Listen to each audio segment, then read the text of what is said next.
ইতিহাসে কখনো হয়নি, তাই করে দেখালো ইরান। ইসরায়েলে এককভাবে হামলা চালানোর সাহসিকতা ইরান ছাড়া অন্য কোনো দেশের আছে কি? এবার ইরানের জনগণকে সতর্ক করে বার্তা দিল ইসরায়েল এবং ইরানের সামরিক স্থাপনার আশপাশের এলাকা থেকে সরে যাওয়ার জন্য সাধারণ ইরানিদের প্রতি আহ্বান জানিয়েছে ইসরায়েলি প্রতিরক্ষা বাহিনী IDF। বর্তমান প্রেক্ষাপটে ইরান ছাড়া বিশ্বের আর কোনো দেশ ইসরায়েলের মূল ভূখণ্ডে এককভাবে হামলা চালানোর সাহসিকতা দেখায়নি। তার কারণ ইরানের রয়েছে নিজস্ব ক্ষেপণাস্ত্র, ড্রোন এবং আঞ্চলিক মিলিশিয়া নেটওয়ার্ক, যা মধ্যপ্রাচ্যের আর কোনো দেশে নেই। তবে বেশিরভাগ আরব দেশ, সৌদি আরব, জর্ডান, মিশর, এরা ইসরায়েলের সঙ্গে সরাসরি যুদ্ধ এড়িয়ে চলে। এক্ষেত্রে কূটনৈতিক সম্পর্ক, মার্কিন মিত্রতা ও অর্থনৈতিক স্বার্থ বড় ভূমিকা রাখে। আর ইসরায়েলের ওপর হামলা হলেই যুক্তরাষ্ট্র ও পশ্চিমা শক্তির তাৎক্ষণিক সমর্থন তেল আবিব পাবে, তাই সেই ঝুঁকি কোনো দেশ সরাসরি নিতে চায় না। মধ্যপ্রাচ্যের ইতিহাসে ইসরায়েলের মূল ভূখণ্ডে সরাসরি ও এককভাবে ক্ষেপণাস্ত্র হামলার দৃষ্টান্ত খুবই বিরল। তবে অতীতে এভাবে আর কোনো দেশ সরাসরি ইসরায়েলের মূল ভূখণ্ডে এমনভাবে আঘাত হানতে পারেনি বলে নিরাপত্তা বিশ্লেষকরা মনে করছেন। ইরান এর আগে সরাসরি ইসরায়েলের মূল ভূখণ্ডে রাষ্ট্রীয়ভাবে হামলা চালায়নি। ইরান গত কয়েক দশক ধরে পরোক্ষভাবে হামাস, হিজবুল্লাহ ও অন্যান্য মিলিশিয়া গোষ্ঠীকে অস্ত্র, অর্থ ও প্রশিক্ষণ দিয়ে ইসরায়েলের বিরুদ্ধে লড়াইয়ে সহায়তা করে আসছে।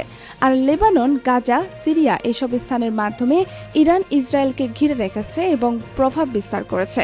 তবে রাষ্ট্রীয়ভাবে ঘোষণা দিয়ে ক্ষেপণাস্ত্র ছুড়ে সরাসরি ইসরায়েলের মূল ভূখণ্ডে হামলা ইরানের ইতিহাসে এবারই প্রথম।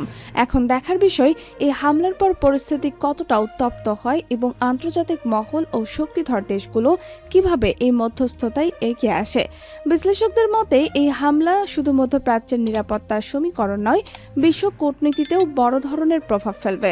ফলে ইসরায়েলের নিরাপত্তা নীতি ও সামরিক জবাব কি হবে তা এখন ভাবনার বিষয়। ইরান এই হামলার মাধ্যমে শুধু ইসরায়েলের সামরিক ক্ষমতাকেই চ্যালেঞ্জ করেনি, বরং যুক্তরাষ্ট্র ও পশ্চিমা মিত্রদের প্রতিক্রিয়া কতদূর যেতে পারে তা যাচাই করেছে। মধ্যপ্রাচ্যের ভূ রাজনীতিতে এটি এক বড় টার্নিং পয়েন্ট। পশ্চিমা রাজনৈতিক পর্যবেক্ষক অধ্যাপক জেনিফার ব্রাউনের মতে, বেশিরভাগ আরব দেশ যেখানে ইসরায়েলের সঙ্গে সহাবস্থান নীতিতে গিয়েছে, সেখানে ইরান নিজেকে মুসলিম বিশ্বের একমাত্র প্রতিরোধের মুখপাত্র হিসাবে তুলে ধরতে চাচ্ছে। এই হামলা সেই বার্তাকেই জোরালো করেছে। ইরানের ক্ষেপণাস্ত্র ও ড্রোন আক্রমণ প্রমাণ করেছে যে প্রযুক্তিগত দিক থেকে তারা এখন ইসরায়েলের বিমান প্রতিরক্ষা ব্যবস্থাকে কিছুটা হলেও চাপে ফেলতে সক্ষম। যদিও সামরিকভাবে ইসরায়েল অনেক এগিয়ে, তবুও মনস্তাত্ত্বিক যুদ্ধের দিক থেকে ইরান বড় ধাক্কা দিতে পেরেছে।